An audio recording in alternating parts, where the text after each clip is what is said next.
cet état émotionnel ne t'est pas favorable. Alors quel est-il concrètement? Ici Maxime Nardini, je suis très heureux de te partager ces informations.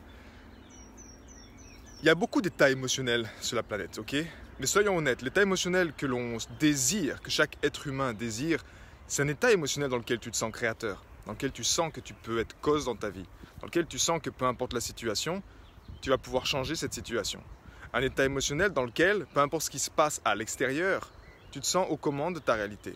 Un état émotionnel dans lequel, peu importe les personnes qui t'aiment autour, tu t'aimes suffisamment toi-même pour prendre les bonnes décisions, pour prendre du temps pour toi, pour faire ce qui est vraiment important, ce qui t'appelle dans ton cœur. Toutes ces choses-là qui sont vitales en fait. Ce qui s'appelle un peu, soit tu passes à côté de ta vie, et soit tu honores ta vie et tu accèdes à cet état émotionnel. De toute mon expérience en tant que consultant, en tant que musicien également, où on est vraiment dans le côté émotionnel, dans la force émotionnelle, ce que j'ai pu observer, c'est que tu peux vite tomber dans un état émotionnel qui ne te sert pas. Et concrètement, quel est-il? Cet état émotionnel, tu as différents déclencheurs, en tout cas des choses qui t'y amènent plus rapidement que d'autres. Le premier, c'est de trop manger. C'est même pas trop manger, c'est surmanger. Maintenant, tu me dis, c'est intéressant, pourquoi j'aurais envie de surmanger? Au fond, c'est parce que tu manges, qui est important, mais c'est ce que tu assimiles qui te rend fort chaque jour. Et pour moi, c'était un gros challenge à l'époque parce que j'étais constamment en train de trop manger. C'était manger, manger, manger. Mais au fond, je ne savais même pas pourquoi je faisais ça. Et clairement, trop manger, naturellement, ça te déconnecte de cette partie de ton ventre dans laquelle tu as ton pouvoir. C'est comme si tu enfouis ton pouvoir. Tu enfouis cette étincelle, tu enfouis ce feu sacré que tu as en toi qui te permet de créer tout ce que tu désires dans ta vie. Eh bien, avec trop de nourriture ou des nourritures, même des produits, on va dire, des choses qui vont altérer ou qui vont inhiber ton pouvoir à l'intérieur de toi, tu vas naturellement le perdre en fait avec le temps. Concrètement, cet état émotionnel, c'est quoi? C'est être auto-domestiqué en fait. Tu arrives à un stade où tu as un état émotionnel qui est plutôt plat, tu sais pas, tu n'arrives pas à sentir de la colère, tu peux pas aller puiser dans la colère, tu peux pas aller puiser dans de la joie, tu es déconnecté de cette connexion-là en fait avec ton bas-ventre, avec ce feu sacré qui te permet de créer, encore une fois, ce que tu désires. Il y a plusieurs choses également qui peuvent te permettre de tomber dans cet état émotionnel de domestication dans lequel tu n'as aucun pouvoir, c'est également les écrans. On est rentré dans un ère numérique, un ère digital, à coups de pied au cul avec le Covid, et tu peux passer du temps derrière l'écran. Passer du temps assis derrière un écran, c'est la pire chose également que tu puisses faire parce que ton attention n'est pas dans ton corps, elle est dans l'astral, elle est dans les jeux vidéo, elle est sur les réseaux sociaux, elle est partout en fait, mais elle n'est pas présente là avec toi, elle n'est pas présente dans ton ventre. Donc, je me souviens, tu sais, une fois, un artiste très talentueux, Edson il s'appelle, E-D-S-U-N, que j'avais rencontré en Belgique. Il avait joué la partie suivante de mon concert et je l'observais en fait faire. Et il avait toujours sa main, il faisait un mélange de chorégraphie dansante et de chant. Donc, pour te dire que c'était très énergivore en fait, sa performance scénique, ça te demandait de rester centré, de rester présent et garder toujours sa main sur son ventre. Sa main sur son ventre. Parce qu'au fond, en tant qu'artiste, mais là je te parle également en tant qu'influenceur, je te parle en tant que leader, en tant que, peut-être tu es entrepreneur, peut-être que tu es thérapeute, peut-être que tu es, peu importe. Mais l'autorité émotionnelle, elle a un pouvoir. Ça a un pouvoir pour faire passer ton message, ça a un pouvoir pour vendre des prestations, ça a un pouvoir pour créer, te faire entendre, peu importe ce que c'est en fait.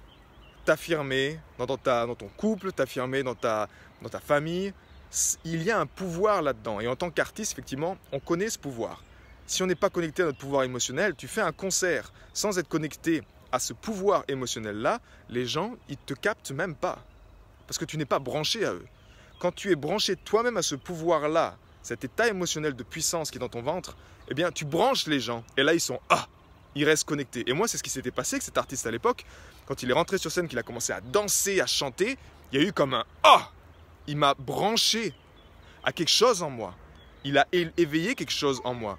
Et j'espère qu'au travers de ce message-là également, j'éveille quelque chose en toi, mais au travers de l'énergie, pas au travers du message, pas au travers de mon visage, de ma casquette. C'est pas ça qui est important. Ce qui est important, c'est l'énergie derrière. Donc cet état émotionnel-là, tu peux le perdre soit effectivement en mangeant trop, ce qui est souvent le cas et c'est ce qui est fait parce que si tu n'es pas épanoui, bah, tu veux passer du bon temps. Et passer du bon temps, parfois si tu es seul, ça peut être juste manger. Donc tu tues ton existence juste en mangeant un peu trop. Le deuxième point, c'est de rester assis le cul derrière un ordinateur ou derrière les écrans. Ça te tue à petit feu également. Tu perds ton pouvoir de créateur. Et le troisième point qui pourrait également te forcer justement à perdre ce pouvoir, ben, naturellement, c'est tout ce qui est les souffrances, les traumatismes, les choses douloureuses qui font que dans le passé, ben, tu as eu des coups. C'est comme on te met un coup et tu tombes par terre, on te met un autre coup émotionnel. Ah, c'est dur, c'est dur, c'est dur. Et il y a un stade, que tu le veuilles ou non, eh bien, ça peut être dur de te relever en fait. Et tu peux perdre ce pouvoir-là. Tu peux dire, ben non, j'abandonne. Je reste éteint à l'intérieur. Donc cet état émotionnel-là, il ne t'est pas du tout favorable. Mais encore une fois, c'est un travail, c'est ton job, c'est mon job de le faire pour moi, c'est ton job de le faire pour toi. Mais en même temps, les résultats derrière sont extraordinaires parce que tu te sens vivant.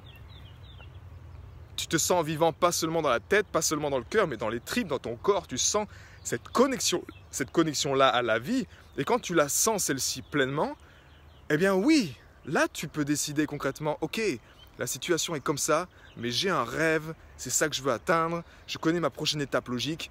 Peu importe ce qui se passe sur mon chemin, je vais garder ce drive, je vais garder ce focus chaque jour parce que j'entretiens ce feu sacré en moi.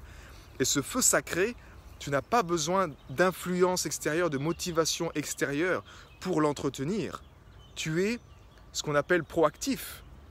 Et ça, honnêtement, c'est le plus grand pouvoir que tu puisses avoir, d'être proactif dans ce que tu fais. Si tu as une ambition, quelque chose, une envie, un projet de création, bah, tu sens cette énergie qui remonte, ce feu sacré, tu t'en sers pour pouvoir le stimuler. Maintenant, quelles sont, on va dire, je pourrais te partager juste 3 choses pour moi qui marchent très bien pour justement entretenir ce feu sacré-là et faire en sorte que tu ne perds pas ça. Tu ne perds pas cet état émotionnel qui te permet d'être créateur. Il y a une chose qui est simple, tu vois, c'est la marche, mais la marche active. Parce qu'au fond, on parle d'un état émotionnel, donc on parle des émotions, donc on parle de cette partie-là en fait. Cette partie-là, c'est une partie qui a été trop souvent délaissée. Donc tu peux facilement juste, en reprenant une marche active, et vraiment dans un mouvement, tu vois, avec les bâtons de marche par exemple, tu peux restimuler ça et re-ancrer cette énergie, redescendre, forcer ton énergie à s'incarner dans ton ventre, à descendre dans ce ventre-là. Faire travailler cette partie-là qui est ton pouvoir est là honnêtement. Ton pouvoir de création est dans ton ventre. Donc, sois attentif à ce point-là.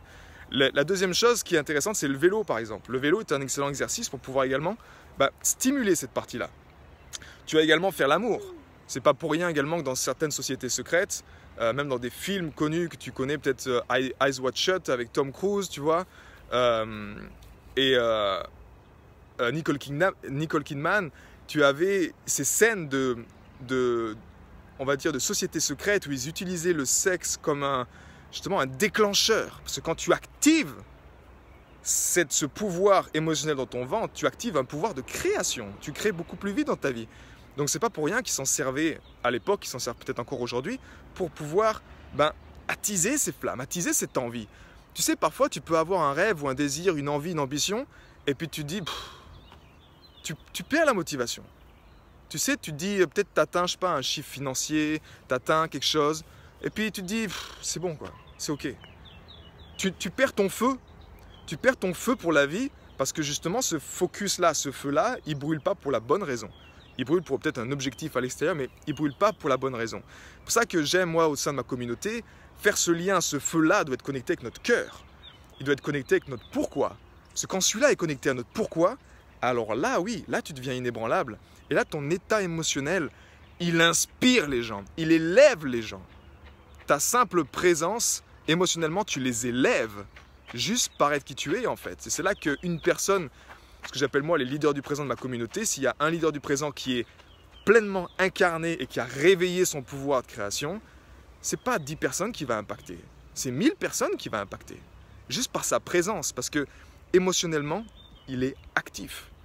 Il est à l'image d'un créateur, il a sa toile de couleur en bas, il va pouvoir prendre ses pinceaux, il va prendre ses couleurs, que ce soit la rage, que ce soit la joie, il va jouer avec ses émotions, il ne va pas éteindre les émotions négatives, il va plus en avoir peur, Il va plus dire non, il ne faut pas que je sente de la colère, c'est pas bon pour moi. Non, il va aller puiser dans la colère, mais il va la transmuter pour de la création. Et ça, c'est un véritable alchimiste de la vie. Et en tout cas, c'est vraiment ce que je te souhaite dans ce sens-là. Donc, partage-moi ton expérience avec cette état émotionnel. Si tu veux qu'on en parle, ben, prends commande juste en dessous cœur et on prend un moment ensemble pour faire un point, pour savoir quels sont les inhibiteurs qui t'empêchent d'activer ce pouvoir en toi. Parce qu'honnêtement, si tu n'as pas la réalité que tu désires en ce moment, à 80%, crois-moi, c'est juste que ça vient de là.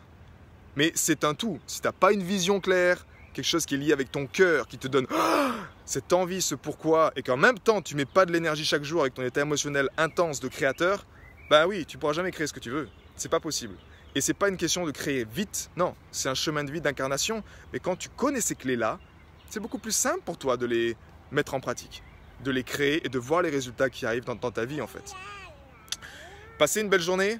Et commente en dessous cœur si tu veux qu'on parle, qu'on prenne un moment, si c'est 15 minutes, si c'est 45 minutes, qu'on aille en détail, on va aller taper dans ces inhibiteurs. Et crois-moi que ça va te faire du mal. Moi, je ne suis pas là pour être aimé, je suis là pour faire ce qui est juste quelque part, tu vois. Et faire ce qui est juste, c'est mettre le doigt sur des choses qui sentent mauvais. J'étais avec un client hier, on en a parlé justement de ça, et ça faisait trop longtemps, tu vois, que je lui ai dit des milliers de fois. Il me dit non, mais ça devait venir de toi. Je lui dis non. Que ce soit que vous soyez consultant, coach, que vous aidez les gens, la transformation ne peut pas venir d'une personne extérieure. On peut inspirer des personnes à vous faire changer, on peut vous donner les clés, mais la plupart du temps, ce qui fait mal, où on ne veut pas y aller, ben c'est vraiment là que tu dois y aller.